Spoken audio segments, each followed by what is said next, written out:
Bien, señores, yo creo que si alguien se hubiera propuesto a dar a la Biblia el orden que ésta tiene, quizá hubiera sido imposible, porque realmente tiene un orden maravilloso. Hoy quiero referirme a un tema que mucha gente habla, pero con mucho desconocimiento. La gente dice que cuando Jesús estaba en la cruz, que ahí al frente estaban las tres Marías y estaba Juan, el apóstol Juan, dicen que Jesús dijo, hijo, he ahí tu madre, madre, ahí tu hijo. Y no. Si leemos lo que dice Juan 19:26, es al revés. Pero un rato lo leeremos para que vean que él dijo, madre, he ahí tu hijo. Hijo, he ahí tu madre. Fue al revés. Pero es lo mismo, no es lo mismo realmente. Pero antes de llegar a eso, debo decir que aparece una genealogía en el libro de Mateo. Mateo trata de demostrar esa genealogía que Jesús es descendiente de David. Pero lo hace y llega hasta Salomón. ¿Qué pasa? Que Lucas después aparece y me encanta cómo comienza el libro de Lucas cuando dice, ya que otros han intentado poner en orden las cosas que entre nosotros fueron ciertísimas, según nos lo contaron aquellos que estuvieron con él desde su bautismo hasta su ascensión, también me ha parecido a mí escribírtelas, oh excelentísimo Teófilo, después de haber indagado con diligencia. Lucas ahí está diciendo claramente que él entiende, que se dio cuenta de que los apóstoles que hasta ese momento habían escrito muchas cosas, pero lo habían hecho en cierto desorden, no habían puesto las cosas como en el orden lógico que iban, pero ok, sin una cronología. Dice que ellos habían intentado poner en orden las cosas. Si lo intentaron, es que no lo lograron. Pero ok, eso no es nada porque todo está muy bien y son hechos ciertísimos. Que una cosa pasó último que la otra y la pusieron primero, eso no es nada. Lo importante es que esas cosas ocurrieron. Eso es lo importante. Ahora bien, ¿por qué esas dos genealogías? ¿Por qué tienen que aparecer esas genealogías? Para demostrar que Jesús es descendiente de Abraham o de fulano. No. Lo que ocurre es que para Jesús poder ser el rey de Israel, había que demostrar que él viene en la línea sucesoral. O sea, que José, su padre legal, no biológico, era la persona a quien le correspondía ser el rey en ese entonces. Y para eso, José tenía que ser el primogénito de su padre. Pero el padre ser el primogénito del padre de él y así cada uno ser primogénitos. Por eso se viene demostrando que cada uno de estas personas es el primogénito hasta llegar a José de Leví, o sea, llevar a Leví, de Leví a José, de José a Jesús. Pero ok. Cuando Lucas se da cuenta de ese pequeño como imprecisión, se pone a investigar y entonces ahí nos demuestra que Jesús no es descendiente sanguíneo de Salomón, sino de Natán. Ahora bien, ¿qué es lo que la gente no entiende? Que cuando una gente le daba la primogenitura, lo estaba haciendo el padre de esa familia, el cabecilla, lo estaba haciendo el patriarca. Y todos sus hermanos, sus sobrinos y todo venían a ser como una especie de hijos, y todo el que nacía en su casa pues era hijo de él.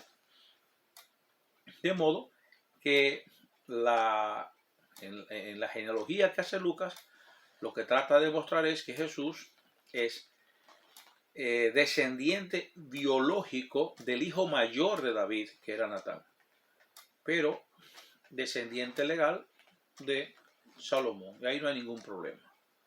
Ok. Pero salvando eso, que no es el tema, tenemos que irnos a algo muy importante. Y es que las profecías tienen que cumplirse. Y nosotros no queremos cometer errores, no queremos ser arrogantes, no queremos robarnos cosas que no nos corresponden. Como cuando Pablo le escribía a los hermanos de la iglesia, le decía, os he escrito para que no seáis arrogantes en cuanto a vosotros mismos. O sea, no se arroguen cosas. No tomen cosas para ustedes que no les corresponden. No tomen cosas para ustedes que no son de ustedes. No ha desechado Dios a Israel, sino que ha puesto endurecimiento en parte, hasta que haya entrado a la plenitud de los gentiles, y luego todo Israel será salvo. Eso que la iglesia de hoy enseña, que ellos son el Israel de Dios, que son el de Israel, eso no es nuevo. Ya cuando Pablo se decía todas esas cosas, y por eso Pablo corrigió a los hermanos y dijo, no sean arrogantes, no se arroguen, no se tomen eso. No quiero decir una palabra cruda, no se roben algo que no les pertenece, no se adueña de algo que no les pertenece. Usted no es el Israel de Dios, el Israel de Dios es el pueblo de Israel y ya. Usted es el olivo silvestre que fue injertado contra naturaleza en el verdadero olivo. De modo que, por eso dice Pablo, si tú siendo olivo silvestre fuiste injertado en el verdadero olivo, ¿cuánto más las verdaderas ramas no lo serán?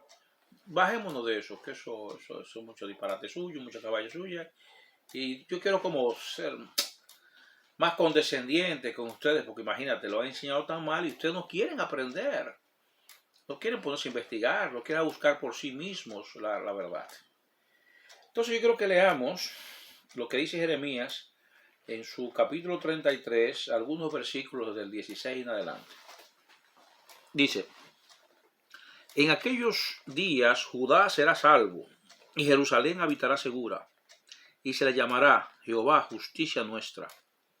Porque así ha dicho Jehová, no faltará a David varón que se siente sobre el trono de la casa de Israel, ni a los sacerdotes y levitas faltará varón que delante de mí ofrezca holocausto y encienda ofrenda, y que haga sacrificio todos los días.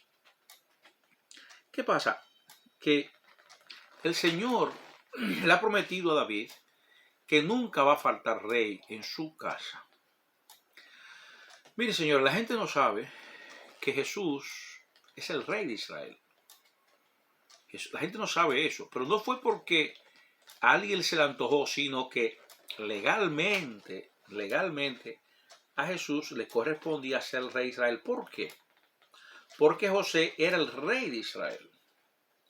Por eso esas genealogías están ahí para demostrar que José es el rey de Israel. Por eso vemos que Isaías 9:6 dice, porque un niño nos es nacido, hijo nos es dado, y el principado sobre su hombro. O sea, ¿por qué tiene el principado sobre su hombro? Porque nació príncipe. Porque nació príncipe. Porque el padre era rey. Pero recuerden que cuando Jesús nace y van aquellos señores, le hacen tributo de rey. Pero Herodes quiere matarlo. ¿Por qué? ¿Qué es lo que anuncia? Dice, ha nacido un rey a Israel. Pero otra cosa más, mis hermanos, dejémonos por favor de ser como tontitos en el sentido de estar creyendo cosas que los encantadores nos dicen para que nos sintamos bien. Los israelitas no son tontos, es el pueblo más sabio que tiene esta tierra, son los dueños de todo. Los israelíes son invencibles. El Señor puso su sello en ellos. ¿Y cómo es posible que si los israelíes son tan sabios, iban a intentar hacer Jesús rey varias veces si Jesús no era el rey? Le correspondía el reino. Y Nicodemo, ese principal del pueblo, son príncipes de Israel, que también era heredero al trono, fue de Jesús. Ellos sabemos que tú vienes de Dios, porque las cosas que tú haces nadie las haría si no vienes de parte de Dios. Entonces todo el mundo sabía que Jesús es ese rey anunciado. Lo que pasa es que ellos creían que él iba a establecer el reino en ese momento y le iba a liberar todo yugo de Damés, y el tiempo no se había cumplido. Eso ya es otra cosa. Entonces yo quiero llegar a esto, y es que si el Señor le prometió a Israel que nunca le faltaría, a David, que nunca faltaría rey en su casa, y Jesús es el rey de Israel. Entonces, a Jesús lo matan y dura 3 días muerto. Entonces ahí habría un problema. Israel 3 días sin rey. Y Jesús dijo nunca, Jesús dijo que nunca faltará rey Israel y que a los sacerdotes y levitas nunca le faltaría sacerdotes que hagan holocausto todos los días al Señor. Imagínense, dice todos los días. De modo que si Jesús es el rey de Israel y muere y dura 3 días muerto, entonces Israel se quedaría 3 días sin rey. Entonces hay que ver qué fue lo que pasó. Vamos a ver qué ocurrió aquí. Vamos a ver cómo se solventa esto. Porque realmente no puede pasar eso. Dice antes, sea Dios veraz y todo hombre mentiroso. O sea, Dios siempre dice la verdad. Y dice la Escritura que en el Señor no hay mudanza ni sombra de variación. Y que Él es el mismo ayer, hoy, por los siglos. De modo que Él no puede mentir, equivocarse o fallar. Y Él dijo que nunca faltaría rey. Entonces, mire, vamos a leer a Juan, capítulo 19, el versículo 26, pero podemos leer algunos versículos antes. Y dice, cuando los soldados hubieron crucificado a Jesús, tomaron sus vestidos e hicieron 4 partes, una para cada soldado.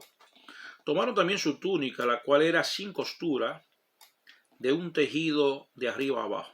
Entonces dijeron entre sí, no la partamos, sino echemos suertes sobre ella, a ver de quién será. Esto fue para que se cumpliese la escritura que dice, repartieron entre sí mis vestidos y sobre mi ropa echaron suertes. Y así lo hicieron los soldados. ¿Sabes? O sea, que siempre se cumple la palabra de Dios. Siempre se cumple. La profecía dice que la ropa de él se iba a ser repartida y que iba a echar suerte sobre ella. Pues mira, pasó igual, no hay problema. Estaban junto a la cruz de Jesús, su madre y la hermana de su madre, María, mujer de Cleofas, y María Magdalena. O sea, esta María es la madre de Juan y de Felipe. O sea, que estos muchachos también eran herederos al trono, eran de la casa real también. Pasa, señores, que la gente no sabe. La gente ve tanta religión, habla tanto de religión, que lo que es el aspecto político legal lo dejan de lado y no se dan cuenta. La mayoría de esa gente que estaba cerca de Jesús eran todas personas que eran de la casa de David y que eran herederas al trono la mayoría. Si usted busca, se va a dar cuenta que Pedro y Andrés eran parientes de Jesús, que Juan y Felipe eran parientes de Jesús. Ahora, Juan y Felipe más cercanos. Pedro era descendiente de Jonás. Era profeta. Pedro era el profeta de ese entonces.